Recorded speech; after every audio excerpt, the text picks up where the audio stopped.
Comment est-ce que je pourrais résumer? La peur peut être une émotion trompeuse. Ce qui de loin peut sembler effrayant ne l'est pas forcément quand on s'en rapproche. Nous avons souvent peur de ce que nous sommes conditionnés à craindre. Les gens derrière les masques, les endroits inconnus et sombres. Fais gaffe, on ne doit voir que moi et le conteneur dans le cadre. A priori, ma mission était loin d'être compliquée. Décrire le Darknet en 3500 mots.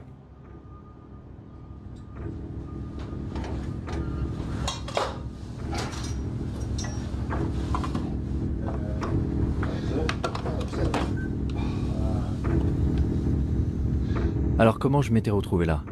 Dans un conteneur clandestin à la périphérie de Berlin, avec 2 crypto-anarchistes sans visage me faisant faire le tour de leur lab. Non, je ne filme pas mes doigts. Jamais? Compris? Ok. Un des trucs qui m'intéresse en ce moment, c'est de fabriquer un dispositif qui reproduise la norme de communication vocale sécurisée de l'armée américaine, mais qui serait accessible à tous. Comme ça, n'importe qui pourrait se connecter avec ce petit appareil et crypter sa voix en utilisant les lignes téléphoniques traditionnelles. Mais qui cette puce aiderait-elle au final? Des terroristes pour voler à couvert? Ou des révolutionnaires dans les régimes dictatoriaux? Quand j'étais jeune, j'ai lu 1984. Et c'était comme... En un sens, il était visionnaire, mais d'un autre côté, il était très optimiste, parce qu'il ne pouvait pas imaginer les développements technologiques que nous avons connus depuis. Et d'un point de vue technologique, c'est déjà bien pire. Ça donne une société qui vit en état de surveillance permanente. 1984? Je suis né en 1984. Oui, ça c'est moi juste là. C'est précisément l'année qu'Orwell avait imaginé comme étant le début de la fin de notre vie privée. Un monde dans lequel Big Brother nous surveillait en permanence. Mais personne n'y prêtait vraiment attention. Pourtant, c'est cette année-là que les familles heureuses ont pu installer le premier ordinateur Macintosh chez elles. Hello, I am Macintosh. 10 ans plus tard, ma génération serait déjà dépendante aux écrans. We installed the internet on our computer just a short time ago, and I haven't been able to get the kids off it ever since. Petit à petit, nous sommes tous devenus accros. Ça a commencé avec des jeux, des chats, des emails, même des films. Nos goûts se sont développés avec Internet. Mon premier amour, mon deuxième amour, mon troisième. ICQ, puis Facebook, Google, Twitter. Arrivé à l'âge adulte, j'avais passé une bonne partie de mon temps en ligne. Pourtant, je ne m'étais jamais dit qu'il pouvait y avoir une autre facette à explorer. Le fameux Deep Web. À vrai dire, je n'avais pas la moindre idée de la façon de le trouver. Donc j'ai commencé comme tout le monde, par une recherche sur Google.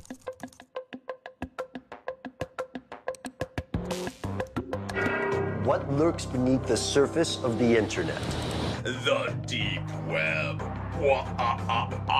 What is it exactly? Well, it's kind of a vague term because it's comprised of anything that's just not indexed by search engines. Ok, tout ce qui n'est pas indexé. Je n'irai donc pas bien loin avec Google. If we want to compare the size, then one great analogy is that the surface internet, the stuff that's indexed by Google, that would be sort of like the tip of an iceberg. La partie émergée de l'iceberg? The majority of users can only access 1% of all the information the World Wide Web has to offer. The rest, deep beneath the surface, is known as the deep web. Donc le Deep Web est une sorte de dépôt de données inaccessibles, rempli par les banques, les gouvernements, les entreprises, et contenant en plus une partie invisible? There's the regular internet, and then there's something called the darknet, an underground system of anonymous websites that are untraceable. Qu'est-ce que le Darknet? Pendant longtemps, tous ceux qui voulaient agir en secret, acheter de la drogue ou des objets volés, trouvaient que c'était très difficile à faire dans le monde réel. Parce que dans le monde réel, il faut rencontrer le vendeur et ensuite, il faut le payer d'une façon ou d'une autre. Parler du Darknet, c'est évoquer une nouvelle forme de commerce, un nouveau marché où les identités des acheteurs, des vendeurs et de l'argent lui-même échappent à la police ou à quiconque essaierait de traquer le crime ou d'autres choses. You can find ways to launder money, hire a hitman, get guns, The deep web is used by many to buy fake identities. Websites offer green cards, driver's licenses, and passports. Some use it for more sinister reasons, such as human trafficking or drug exportation. Ok, tu vois ça? C'est un système d'exploitation conçu pour les hackers. Rien à voir avec Windows ou quoi que ce soit de ce genre. Un système d'exploitation élaboré spécifiquement pour le piratage informatique. Tel Aviv est un hub pour les experts en cybersécurité. Ça n'a donc pas été difficile de trouver Danor Cohen, un pirate informatique white hat, qui agit pour la bonne cause. La première chose que Danor m'a montré, c'est à quel point ceux qui utilisent l'Internet ouvert sont vulnérables et exposés. Tu vois ça? Il y a le mot de passe réseau. Incroyable, non? Maintenant, imagine que tout est secret, tous tes mots de passe bancaires, ton Gmail, ton Facebook, toutes tes conversations privées, que tout ça soit visible avec un seul mot et envoie. En faisant le tour du quartier, Danor avait pu s'introduire dans l'ordinateur de pratiquement tous les gens à 100 mètres à la ronde. Comme les hackers, ils pouvaient intercepter mes informations sur Internet, tout comme la police pouvait utiliser ces mêmes outils pour surveiller les criminels. Si on est sur l'Internet ouvert et qu'on parle d'un trafic de drogue, il y a des systèmes qui balayent le réseau automatiquement. Il n'y a pas d'intervention humaine là-dedans. Et tu seras rapidement convoqué pour enquête. Mais sur le Darknet, rien ne permet d'arrêter à ton quelqu'un de faire ce qu'il veut. Je veux qu'on comprenne parfaitement ce qu'est le Darknet. Vous installez un logiciel dont la fonction essentielle est de cacher votre activité. Well, you're going to need some software. One of the most popular is called Tor. Tor? Which originally stood for the Onion Router. The Onion Router. Onion Router. It was made by the US Navy. How does Tor do it? Well, it takes your data and it bounces it around the world over several different data nodes. That way, no person or agency can figure out where the data came from or where the data is going. If you want to keep yourself invisible online, there is absolutely nothing better than Tor. Cela semblait incroyable. Sous couvert d'un anonymat complet, n'importe qui pouvait réussir à commettre le crime parfait depuis son salon entre deux épisodes de sa série préférée sur Netflix, sans que personne ne le sache. En à peine quelques secondes de téléchargement, Tor était sur mon bureau. La porte du Darknet était grande ouverte. Goodness, this is quite extraordinary. Such a large rabbit hole. I'll just take a look inside. La question était, où aller?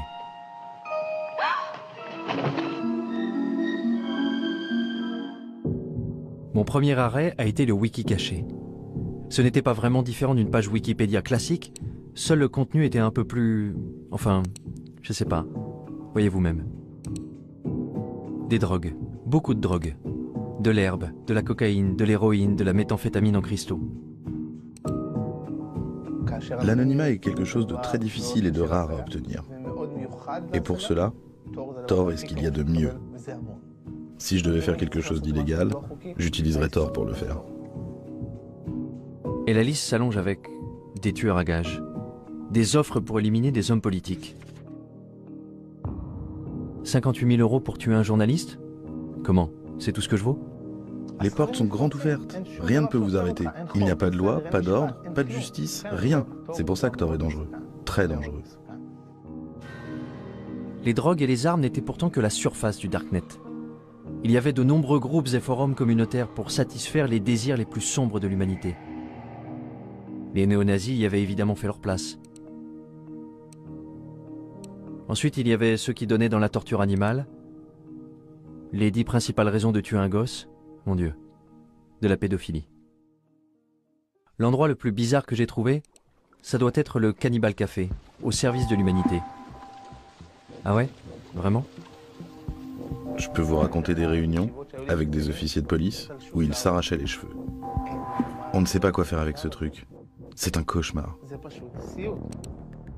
Un Sodome et Gomorrhe virtuel moderne. Ça ressemblait vraiment à un cauchemar. Si les règles du jeu changeaient, comment faisait la police pour rattraper son retard? Et avait-elle au moins une chance de pouvoir le rattraper? Ça tourne? Je peux commencer? Je suis curieux de savoir comment le Darknet a changé l'apparence du crime. Le visage du crime a changé. Aujourd'hui, on voit que le crime passe de plus en plus du monde physique au monde en ligne. Pourquoi? Tout simplement parce que les gens ont tendance à croire que dans le monde en ligne, ils sont plus anonymes et peuvent commettre des crimes sans se faire prendre. Si vous allez sur le Darknet, et je suppose que vous l'avez fait, vous trouverez des gens qui cherchent à acheter X, Y ou Z, qui sont pour la plupart des choses dont la possession et la vente sont illégales. Ça peut être des drogues, des armes, de la pédopornographie, des logiciels malveillants ou encore certains services, à commencer par les virus informatiques, les hackers alloués et ainsi de suite, jusqu'au meurtre. La liste des cybermenaces s'est allongée tant et plus. Mais je me demandais, est-ce que cacher son identité en ligne est un crime en soi? Concernant cette question de l'anonymat, vous considérez que c'est quelque chose de mal, quelque chose de bien, ou ça vous est égal? Vous savez, notre travail consiste à faire respecter la loi. En Israël, le travail qui consiste à établir les normes sociales est du ressort des législateurs. Je ne pense pas que ce soit à moi de dire si une personne doit pouvoir être anonyme. Je peux dire que l'anonymat pousse les gens à croire que s'ils commettent un crime, on ne les attrapera pas. Et c'est une erreur. Ce n'est pas vrai. Alors penser qu'on pourrait absolument tout planquer en ligne serait illusoire? La police pouvait-elle vraiment trouver n'importe qui se cachant dans le Darknet? Il m'a fallu poser un certain nombre de questions intrusives et embarrassantes avant que je trouve quelqu'un de ce monde numérique souterrain qui accepte de me rencontrer en personne. Mais où se rencontrer dans la vraie vie? J'avais peut-être vu trop de films, mais un entrepôt abandonné me semblait approprié. Je suis quelqu'un de très normatif, c'est vrai. J'ai même l'âge d'être grand-mère. Le fait que ce soit sombre et tout ce qu'ils disent à propos de la pornographie et des drogues, mais au final, c'est juste un moyen. C'est un marché comme un autre, un marché noir, mais c'est juste un moyen. Je vois ça comme quelque chose de très positif, tant que vous restez fidèle à vos principes. Vous ne me verrez pas chercher de la pornographie ou des sites de paris en ligne, parce que ça ne m'intéresse pas. En revanche, des tueurs à gages, peut-être. J'étais furieuse de ne pas pouvoir acheter là où je voulais un produit que je voulais. J'ai fait une recherche sur Internet et j'ai appris l'existence du navigateur Tor. J'y suis allée et j'ai vu par moi-même. C'est un monde fascinant. C'est une poudre qu'on utilise pour faire du hash soi-même. Beaucoup de gens le font. De la cocaïne? De la cocaïne aussi. Les médecins prescrivent bien de la Ritaline. Pourquoi commander de la cocaïne illégalement? C'est ce qui vous met en colère? Il n'y a pas de raison d'être en colère, c'est une vitrine. Ils ne font que montrer leurs marchandises. Et bien sûr, Shoshi n'était pas du tout telle que je l'avais imaginée. Elle ressemblait plus aux amis de ma mère qu'à quelqu'un qui utilisait le Darknet.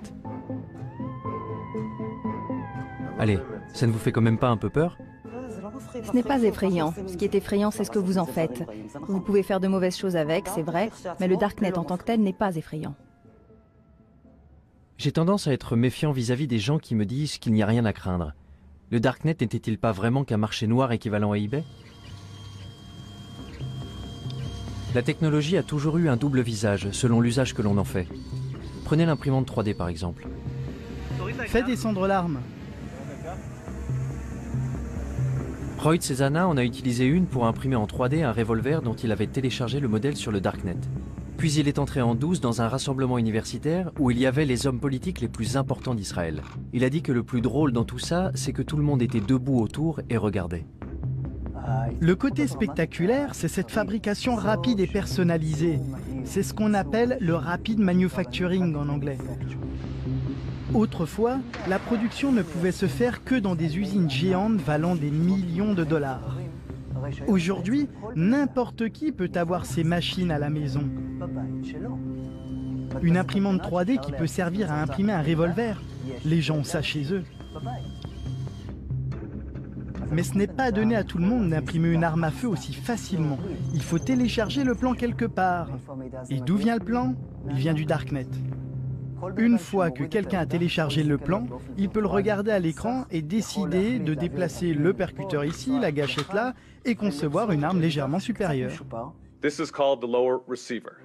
This doesn't have a serial number and it doesn't require a background check. Et s'il se rend compte qu'il a créé une arme supérieure à l'original, que fera-t-il? Il téléchargera son plan sur le réseau. This is a ghost gun. Ce à quoi nous assistons, c'est à une tendance de déqualification, une diminution des compétences nécessaires pour atteindre un certain objectif. Vous voulez synthétiser des composés chimiques chez vous? Sur Internet, vous pouvez télécharger la procédure qui va indiquer à l'imprimante comment mélanger les produits pour déclencher une réaction chimique et fabriquer de la morphine, du Valium, de la marijuana ou de la poudre de cyanure. Une simple machine fera ça toute seule chez vous. Mais je veux vous montrer un autre aspect des choses. Les laboratoires médicaux produisent des médicaments à des prix astronomiques que les patients n'ont pas les moyens de payer. Ceux qui ont la capacité, par exemple, de passer des plans à la production maison de médicaments vont commencer à le faire d'ici 10 ou 20 ans. Un processus identique à celui des armes en 3D va se produire. Ils commenceront à apporter des améliorations. Tout le monde sur Terre prendra part à cette révolution géante de l'échange d'informations et de l'association de nouvelles idées. Le Darknet peut être le lieu où toutes les vieilles idées se mélangeront les unes aux autres. Comme l'a dit Matt Ridley, les idées vont commencer à avoir des relations sexuelles entre elles pour finalement donner naissance à des idées nouvelles et incroyables. Cette exploitation de nouvelles idées n'a pas lieu en utilisant les voies traditionnelles de l'information, car les véritables grandes luttes passent toujours par la destruction créatrice. Et c'est là toute l'importance du Darknet, qui fournit un moyen de canaliser l'information. Et cette information peut engendrer une révolution. Les révolutions se préparent en secret. Est-ce que ce n'était pas précisément le genre de choses que les pouvoirs en place voulaient généralement empêcher? Le Darknet avait déjà attiré l'attention du gouvernement américain. The FBI has effectively smashed the Hornet's Nest, and we are in the process of rounding up and charging the Hornets. Et le Pentagone avait fait venir ici une équipe pour recenser les activités illégales du forum. Alejandro et Amanda faisaient partie de cette équipe. Nous sommes en quelque sorte des hackers alloués. Notre travail consiste à explorer une grande partie de ce que le Darknet a de plus sombre, mais aussi à le divulguer. De toute façon, on peut retrouver les pédophiles. On peut retrouver les tueurs à gages quand ils sont réels. On communique ces informations au projet Tor et on transmet certains de ces éléments à la police.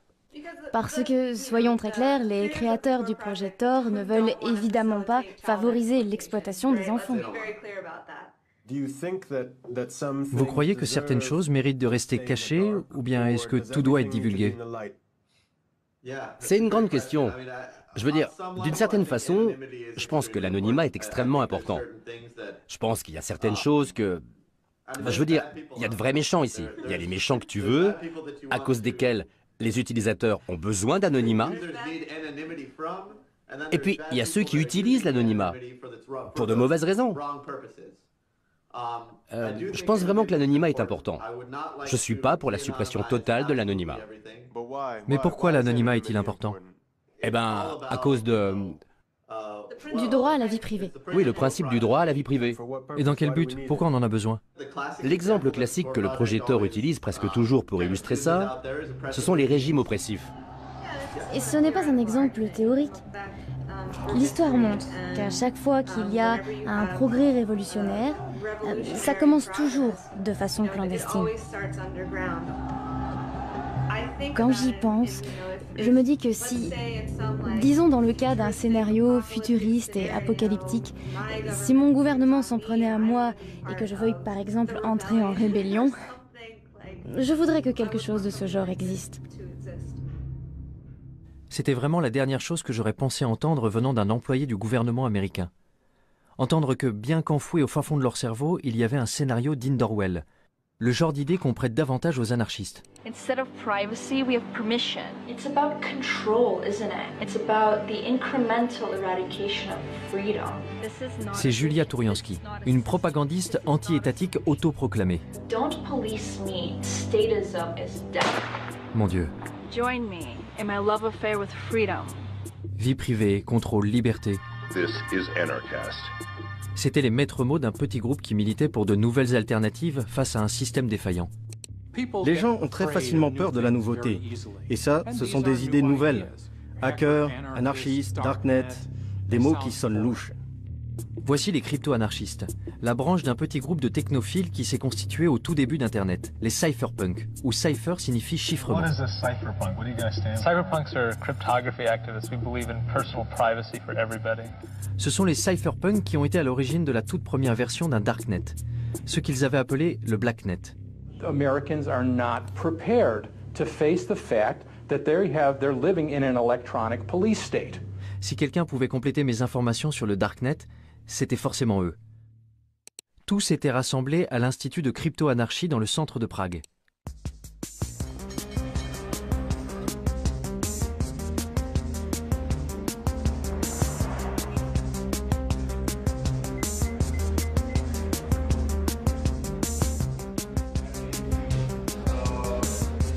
Parallelnipolis représente des outils et des moyens pour protéger nos libertés contre les tendances autoritaires des institutions politiques et sociales. Désolé, c'est vraiment privé. Vous ne pouvez pas prendre ces personnes en photo, ok? Pénétré dans le congrès des hackers à Parallelnipolis, je ne savais absolument pas dans quoi j'étais sur le point de m'engager. J'étais même tellement incertain que j'avais fait le tour du pâté de maison avant de me décider à entrer. Et quand j'avais finalement pu trouver quelques participants pour parler devant la caméra, ce n'était pas sans condition. C'est bon? Super. On entre? Bon, quand vous serez prêt, vous pourrez vous asseoir. Pourquoi ce masque? Pourquoi ce déguisement? Eh bien, je pense qu'aujourd'hui, il est très important de protéger sa vie privée. Et vous savez, il y a beaucoup de reconnaissance faciale dehors. On vit à une époque où les algorithmes informatiques automatiques recherchent les visages dans tous les médias. Et je ne veux vraiment pas que mon visage me suive partout où je suis. Si tu veux me rencontrer, si tu veux me voir, viens me voir en personne. Les médias, c'est pas mon truc. Alors comment est-ce que tu parles de toi? Quelle est ton identité? Eh bien, dans le contexte d'aujourd'hui, appelle-moi Smuggler. Et ta mère, comment t'appelle-t-elle? Ça, je ne te le dirai pas. Demande à ma mère. Fondamentalement, la raison pour laquelle nous voulons le respect de la vie privée, c'est parce que cela permet une action humaine libre, conforme à notre propre volonté. L'homme se développe quand il utilise son propre esprit et fait ses propres choix, bons ou mauvais, et qu'il en assume les conséquences. Voilà comment on grandit. Tu dois être capable de te planter sans te faire démolir. Mais quand quelqu'un te surveille, quand tu dois avoir peur, si tu dois baisser la voix pour parler de certaines choses, tu empêches le développement de l'homme, l'évolution de l'homme. Je pense que de nos jours, il y a une forme de totalitarisme beaucoup plus subtile. Dehors, tu as toutes ces libertés. Tu peux porter ce que tu veux, tu peux faire ce que tu veux, tu peux être gay. Tout va bien, parce que tu sais, nous sommes des gens libres. Dans les systèmes totalitaires précédents, le fait de ne pas être libre était beaucoup plus clair pour les gens. Maintenant, c'est genre, tu es ce consommateur heureux qui peut regarder tous les films sur Netflix, mais dès que tu essaies vraiment de pousser un petit peu pour changer le système, tu te fais attaquer. Et tout le monde te dit « Ouais, c'est quoi ton problème? Like-moi sur Facebook, c'est tout. » Quand on est assis face à l'ordinateur chez nous, on est dans un environnement qu'on associe a priori à la vie privée. Mais ce qu'on fait en réalité, c'est qu'on crée des choses sur tous les toits. Et en ne nous protégeant pas, on a tout simplement ouvert notre espace privé au monde entier. Et moi je dis, attention, ce que vous faites là, vous ne le feriez pas si vous compreniez vraiment ce que ça implique. Parce que vous ne faites ça pour rien d'autre dans votre vie. Je n'ai jamais été particulièrement soucieux de la vie privée. Quand j'ouvre une appli sur mon téléphone, je ne me demande pas vraiment où ces données vont finir. Facebook, Google, ce sont des systèmes de surveillance. À chaque fois que tu utilises un produit qui est gratuit, il faut bien que l'entreprise paie ses salariés. Ce qui signifie que tu n'es pas vraiment le client puisque tu ne payes rien.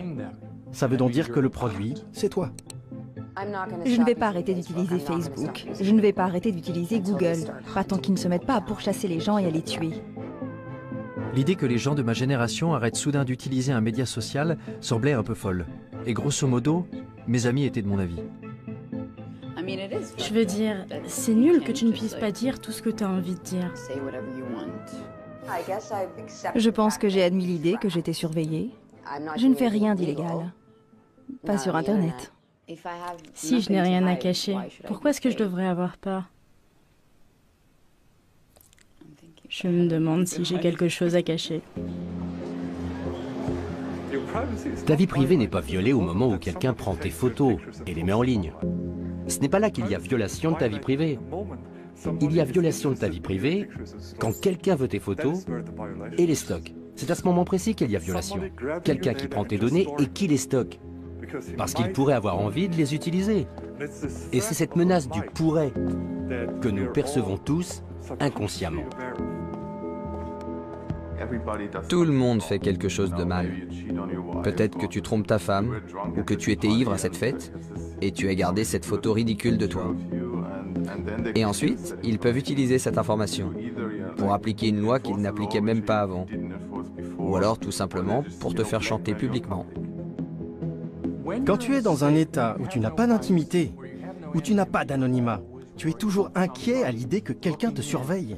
Quelqu'un qui te punirait physiquement, ou dirait du mal de toi dans ton dos, ou te ferait honte. Chez les humains, la honte est une arme de destruction massive.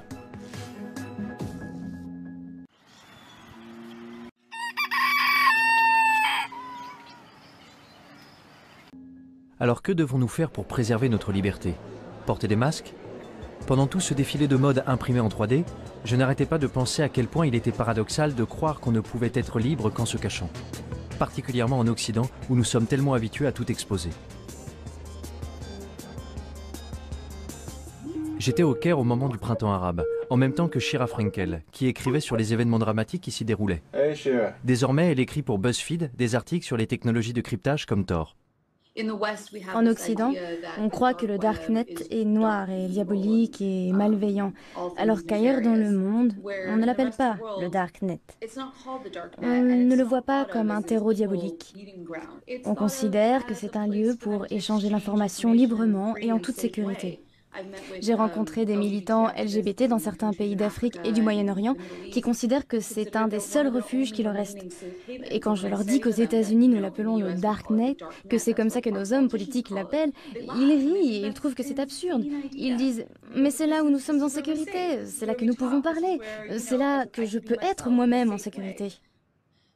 Il y a donc de grandes parties du monde où le simple fait d'être connecté suffit à vous faire arrêter.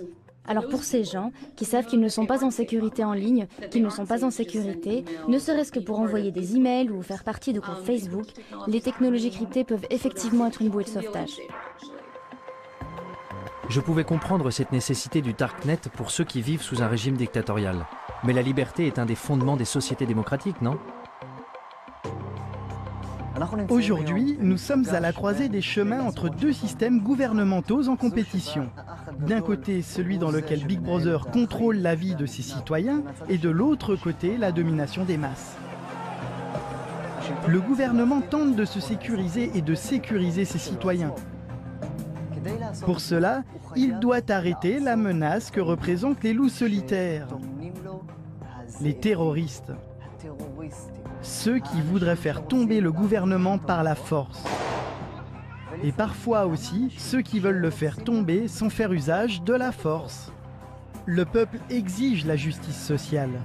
La question qui se pose est, comment le gouvernement peut-il empêcher l'action des terroristes et des criminels sans nuire à la liberté d'expression? Et il n'y a toujours pas de réponse satisfaisante à cette question. Que feriez-vous si votre devoir était de protéger votre population et que vous voyez une énorme menace? Vous deviendriez hystérique et vous commenceriez à surveiller absolument tout le monde. Parce qu'un seul terroriste qui vous glisserait entre les doigts représenterait un tel danger que vous ne pourriez tout simplement pas prendre le risque de commettre une seule erreur. S'il suffisait d'un terroriste pour nous rendre hystériques, alors 19 d'entre eux répartis dans 4 avions avaient suffi à mettre le feu au monde entier. Dans les mois qui avaient suivi le 11 septembre, le Congrès américain avait adopté le Patriot Act et la NSA avait mis en place les programmes de surveillance massive qu'elle souhaitait faire adopter depuis des années. I take the threat of terrorism seriously, and I think we all do. Il allait falloir plus d'une décennie avant que Snowden révèle que la NSA ne s'était pas contentée de surveiller les terroristes. Elle avait également espionné des millions d'Américains innocents. I think it's really disingenuous for the government to justify programs that have never been shown to keep us safe, but cost us liberties and freedoms that we don't need to give up. Quand je suis revenue aux États-Unis et que je parlais aux gens des fichiers Snowden, beaucoup d'entre eux haussaient plus ou moins les épaules en disant « Et alors, qu'est-ce que tu crois? Bien sûr que le gouvernement fait ça, bien sûr que le gouvernement nous surveille de telle et telle façon. » Et là, j'ai trouvé que c'était intéressant. Que d'un côté, il y ait ces fichiers, ces documents qui allaient révéler d'une manière sans précédent la façon dont le gouvernement nous espionnait, et qu'en même temps, il y ait des Américains qui haussent les épaules en disant simplement « Et alors ?» Ils disent qu'ils veulent l'information parce que c'est pour notre bien. Eh bien, ça pose un problème. D'abord, parce qu'ils recueillent et récupèrent absolument tout ce qu'ils peuvent, uniquement parce qu'ils en ont le pouvoir, et aussi parce que, pour être honnête, si vous êtes au gouvernement, si vous faites ce genre de travail, il y a de grandes chances pour que vous ayez une sorte de tendance obsessionnelle au contrôle, psychologiquement parlant. Ils aiment contrôler. Ils ne veulent rien laisser au hasard. Quelque chose de grave pourrait arriver si nous ne contrôlons pas cela. Sauf que quelque chose de grave peut toujours arriver. Mais si on va par là, c'est sans fin. On peut voir dans les notes internes de la NSA que le gouvernement des États-Unis et la NSA avaient commencé à faire circuler des documents dans lesquels ils enseignaient à leurs agents les failles non pas des terroristes, mais de prédicateurs musulmans. Lorsque le gouvernement commence à lister les failles de prédicateurs musulmans, en désigne un et dit « lui, il regarde des pornos en ligne ». Tout à coup, le gouvernement a le pouvoir, juste comme ça, de détruire la réputation et la crédibilité de toute personne dont il n'approuve pas le message. I have a dream that one day this nation will rise up. Peut-être, je dis bien peut-être, que même pour les plus grands prédicateurs, comme Martin Luther King, qui entre parenthèses trompait sa femme à gauche et à droite et fumait de l'herbe, ce qu'il essayait de cacher, peut-être que ce serait pareil, et que s'il était vivant aujourd'hui et s'apprêtait à fonder le même mouvement pour donner des droits aux Noirs en Amérique, le gouvernement pourrait l'en empêcher très facilement. Et s'il est possible de faire ça à n'importe qui, jusqu'où cela peut-il conduire l'État? Quand les voix opposantes sont plus entendues? Quand il n'y a pas de véritable démocratie pour pouvoir forcer le gouvernement à changer de cap et à choisir une direction plus stable? Cela augure des temps obscurs. Si c'était le cas, où le prochain Martin Luther King pourrait-il alors diffuser son message? Pour les crypto-anarchistes réunis à Prague, la réponse était claire. Dans des endroits comme le Darknet. Mais pour eux, la diffusion du message n'était que la première étape. L'étape suivante consistait à construire des systèmes pour remplacer entièrement ceux du gouvernement. Les crypto-anarchistes sont des anarchistes qui croient en l'utilisation de la cryptographie pour créer une zone libre, une terra nova, un territoire libre entouré de murs de cryptographie. Grâce à la cryptographie, ils peuvent discuter, utiliser des monnaies cryptographiques et créer, dans une très large mesure, un monde séparé dans lequel ils peuvent évoluer. Mais comment ce monde séparé pourrait-il bien fonctionner si nous sommes complètement dépendants de l'État? Ce que l'État crée, c'est un amas de bureaucratie, des tâches dénuées de sens que l'on doit faire chaque jour, comme aller au bureau et subir toute cette taxation. Mais l'État répond également à des nécessités premières, comme la sûreté, la sécurité, les routes et tout le reste. Cependant, toutes ces choses peuvent être fournies par le secteur privé au moyen d'outils décentralisés. Donc, tout cela peut être pourvu par des fournisseurs internationaux, ou par un fournisseur d'un tout autre pays. Les frontières n'ont plus aucun sens dans cet environnement. Car sur le Deep Web, l'endroit d'où tu te connectes, ça n'a absolument aucune importance. Donc l'alternative à l'État dans les systèmes grandissants du Dark Web est un appel à la révolution? J'ai finalement réussi à trouver Julia Touriansky, dont les clips tape à l'œil sur YouTube m'avaient conduit à Prague. But you cry, prove anarchy works, and we say, welcome to anarchy, population everyone. Y avait-il une chance pour que les idées anarchistes soient un peu plus pragmatiques de vive voix? Vous savez, je pense que les gens ont besoin de conseils. Les gens ont besoin d'un certain degré de gouvernance.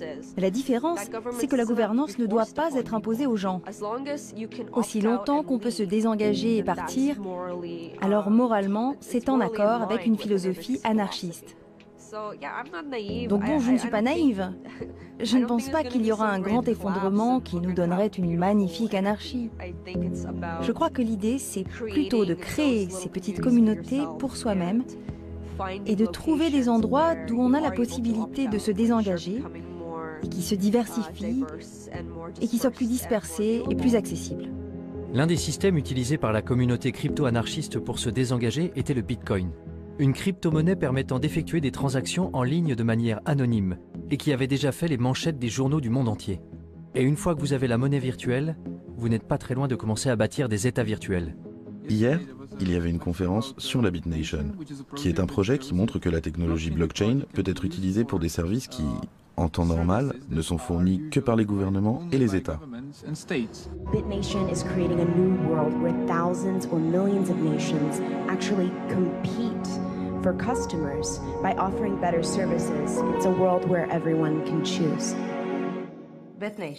La BitNation est une nation, et être une nation implique de connecter entre eux des gens qui partagent des valeurs similaires, familiales, etc. Nous sommes d'accord. Donc je dirais que la BitNation est un État apatride. Si vous dissociez la gouvernance du territoire, vous n'avez pas à craindre pour vos propres principes de gouvernance. En parallèle de l'État apatride, il y aurait des crypto-marchés en ligne pour les produits de tous les jours. En gros, la version familiale et conviviale de ce que j'avais déjà vu sur le Darknet. Il y aura des crypto-marchés décentralisés, anonymes, qui seront techniquement impossibles à fermer par le gouvernement. Le système financier et social va s'effondrer. Aucune approche rationnelle ne peut dire comment le système social va pouvoir survivre, surtout quand il y a tellement de personnes âgées et seulement un petit nombre de gens jeunes et productifs. Je pense donc que le système social du gouvernement va s'effondrer. Et donc passer à quelque chose de totalement nouveau peut être une bonne chose.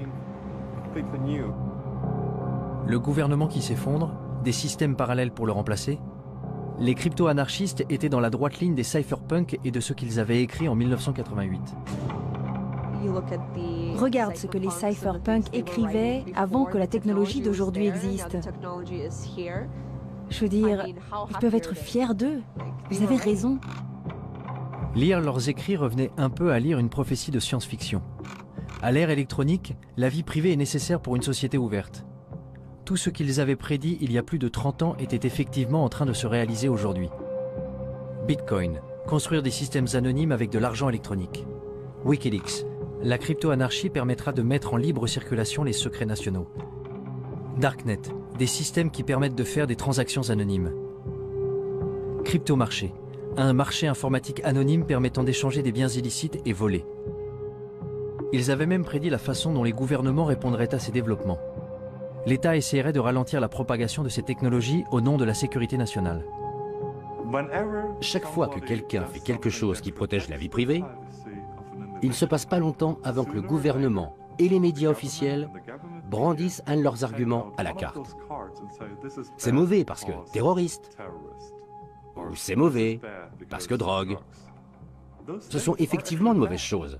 Oui, c'est mal d'être un terroriste, mais là, ce que le gouvernement fait, ou ce que les adversaires de la vie privée font en réalité, c'est qu'ils jouent avec notre corde sensible. Ok, voyons. Wikileaks, gouvernement des États-Unis. The United States strongly condemns the illegal disclosure of classified information. It threatens our national security. If this becomes a standard currency, it could radically and dramatically transform the role of central banks. A few years ago, we learned of an underground website called Silk Road. Our push for increased funding aimed at fighting cyber drug dealers. Silk Road a été associé au Darknet, jusqu'à ce que le gouvernement américain le ferme. C'était le marché le plus important du genre, avec des mouvements atteignant 1,2 milliard de dollars en produits, essentiellement de la drogue. The biggest criminal trial in the history of the internet is over this morning. The mastermind of the Silk Road website was sentenced to life in prison without parole. Pour presque tous ceux que j'ai rencontrés à Prague, Ross Ulbricht n'avait rien d'un baron de la drogue. Il avait plutôt été la victime la plus visible des efforts du gouvernement pour éliminer les cryptomarchés du Darknet en faisant de lui un exemple. Si on prend l'histoire des cypherpunks, de la crypto-anarchie, c'est en fait l'un des premiers exemples dans le monde réel d'une contre-économie opérationnelle. Et ça a été un énorme succès. Vous aviez le marché Darknet, vous aviez une certaine forme d'anonymisation, vous aviez une certaine forme de monnaie numérique anonyme, et c'est devenu très important, très vite. Et c'est essentiellement à cela que tient le pouvoir explosif de quelque chose comme Silk Road. Et je pense que c'est la raison pour laquelle l'État a réalisé que c'était vraiment menaçant. Silk Road menaçait le statu quo. Il menaçait le pouvoir de l'État. Maintenant, imagine que ça existe pas seulement pour les drogues, mais que ça existe pour la nourriture, que ça existe pour l'énergie.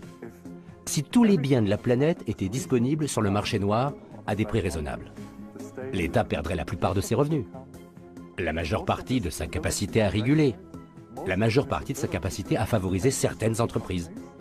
Alors, que se passerait-il ensuite? L'État perdrait son pouvoir. Si j'avais le choix, je voudrais que les gouvernements disparaissent. Si j'avais le bouton rouge qui dit tous les gouvernements, tous les États, tous les organismes obligatoires disparaissent immédiatement, j'appuierais tout de suite sur ce bouton. Plus d'État, plus d'administration centrale ou de banque.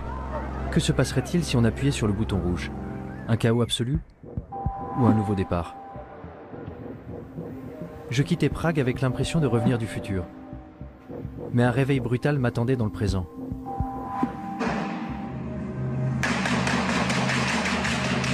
Deux attentats à Paris, un aux États-Unis, un avion abattu en Égypte. N'avions-nous pas effectivement besoin de protection plus forte vis-à-vis de ces gens, même au prix du sacrifice d'un peu de confidentialité? You can't have 100% security and also then have 100% privacy and zero inconvenience.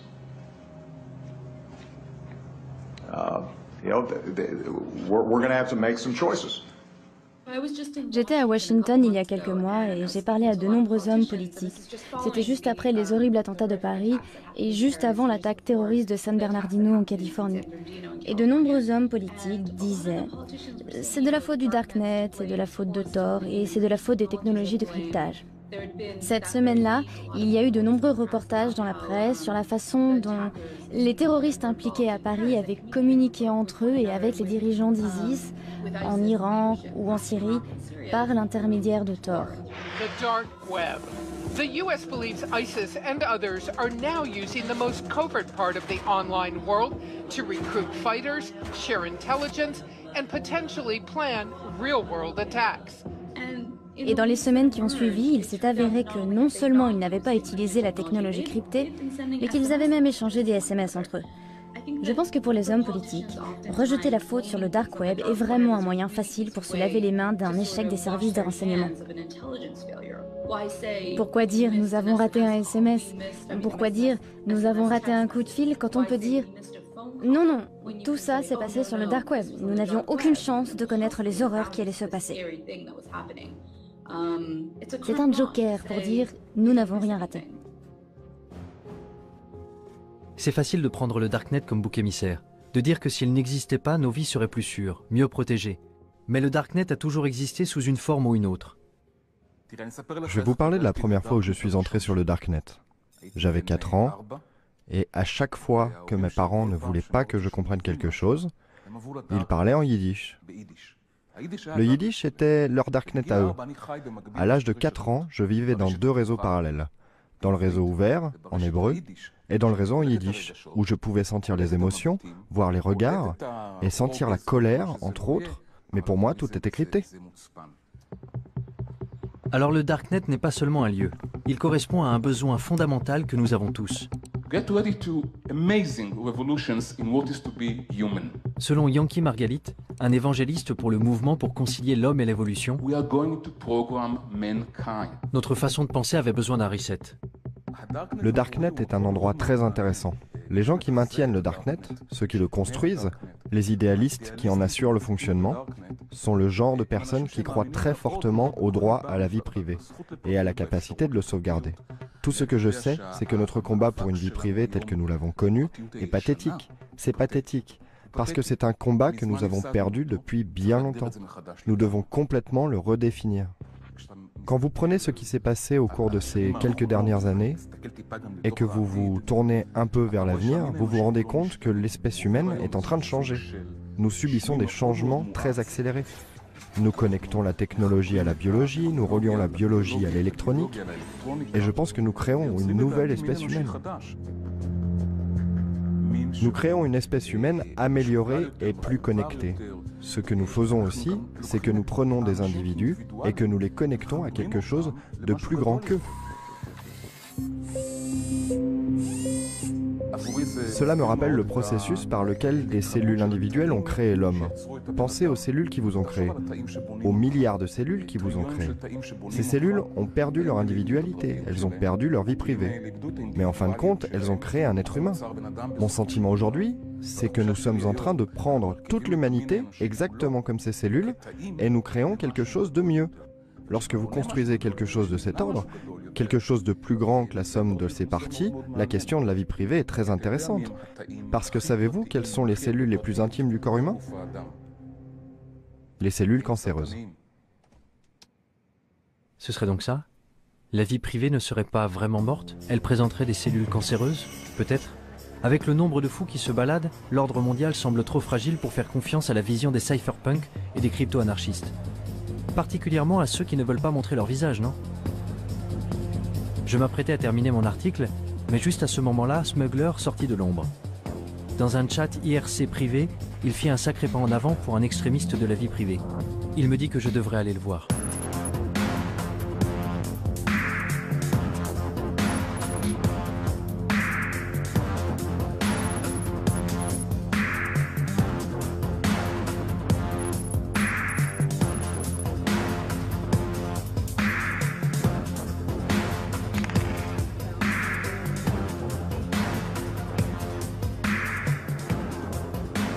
Se balader dans les rues de Berlin avec deux types masqués m'a mis un peu mal à l'aise, même si nous nous étions déjà rencontrés une fois.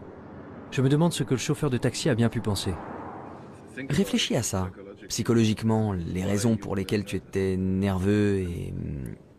Non mais regarde-toi. Mais la peur peut être une émotion trompeuse. De quoi était-je censé avoir peur au juste? Des cellules cancéreuses? Ou de renoncer à la vie privée et à l'individualité pour devenir un seul et grand organisme? Tu ne peux pas faire travailler tous les gens de la même façon. Et on observe ça aussi dans la nature. En agriculture, par exemple. Si tu utilises exactement les mêmes méthodes, exactement les mêmes cultures tout le temps, tôt ou tard, ton exploitation agricole déclinera. Parce que la réalité a besoin de la diversité pour se stabiliser. Coupe la caméra maintenant.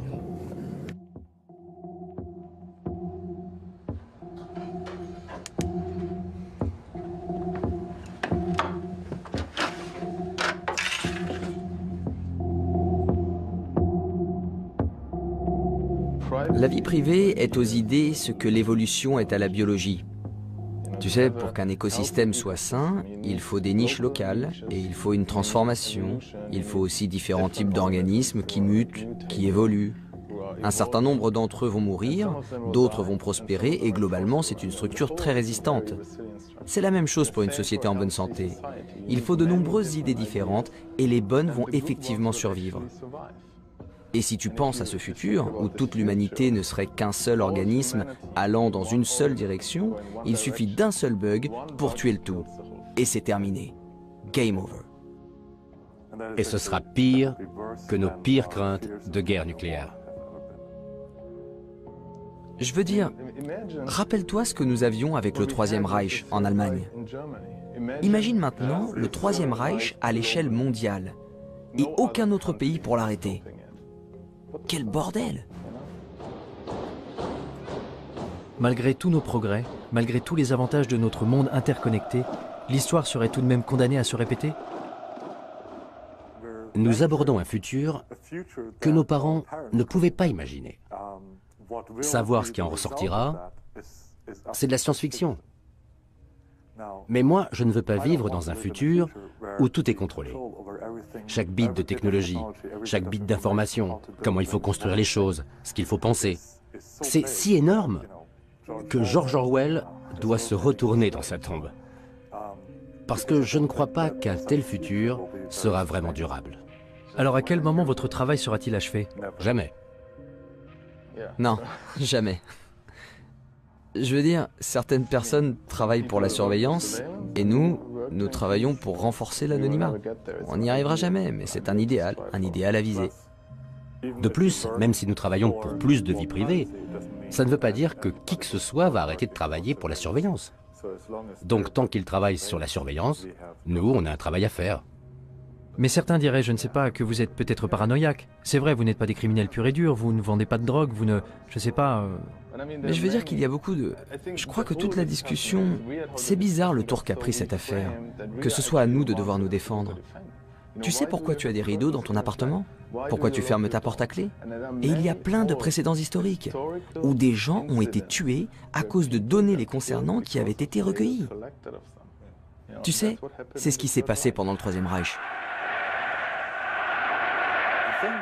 Ce qui s'est passé dans les années avant même que le Troisième Reich existe, c'est que beaucoup d'États-nations exigeaient l'enregistrement des citoyens. L'une des choses que de nombreux États, comme les Pays-Bas, la Belgique, la France, l'Allemagne, exigeaient, eux, c'était que tu indiques ta religion. Les nazis sont arrivés et ils ont pris ces registres pour les fouiller. Donc quand l'Allemagne a envahi les autres pays, ils n'avaient plus qu'à fouiller les registres et à tuer les personnes de la mauvaise religion. Aucun pays ne se doutait que ça pourrait être un problème 10 ans plus tard. Et pourtant, ça en a été un sacré. La plupart d'entre eux ne l'auraient jamais cru.